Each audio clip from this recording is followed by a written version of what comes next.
అమ్మా 5 నిమిషాలు ఉంది, బుక్స్ అన్ని సర్దేశండి, ఎగ్జామ్ కూర్చున్నారు. 5 minutes వీలేదు స్వామి, ఆ బుక్ తీస్తాను. తొందరగా చూసుకోలే. ఢిల్లీ, చూసుకోండి.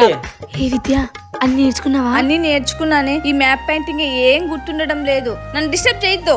అమ్మయ్య ఈరోజు సోషల్ ఎగ్జామ్ అంతా చాలా బాగా రాసినానే. రేపటి నుంచి దసరా హాలిడేస్. ఏ చందు, ఏపా సోషల్ ఎగ్జామ్ ఎట్లా రాసినావురా? ఎట్లా రాస్తాను, ముందు ఎట్లా రాసినా అట్లా రాసిన, అదే మార్కులే 0. ఛీ, నిన్ను అడిగినాను చూడు, నాది తప్పురా. ఎవరు అడగమన్నారో అమ్మని. ఉండు, ఫస్ట్ మ్యాప్ పెయింటింగ్ కరెక్ట్ గా గుర్తించినో లేదో చూసుకుందాం. ఏ విద్య ఏంది ఎగ్జామ్ అయిపోయినా కూడా మరి తిప్పుతాను మ్యాప్ పెయింటింగ్.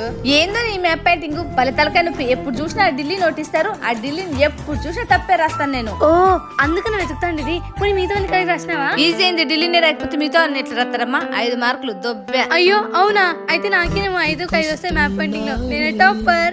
అంత సీన్ లేదు, నాకు కూడా 5 of 5 వస్తాయి. అయ్యో వచ్చిందమ్మా టీవీలో అడ్వర్టైజ్ మధ్యలో. నిన్నే అడగచ్చు అక్కడ. అంటే విద్య నువ్వు నేనేనా? రేయ్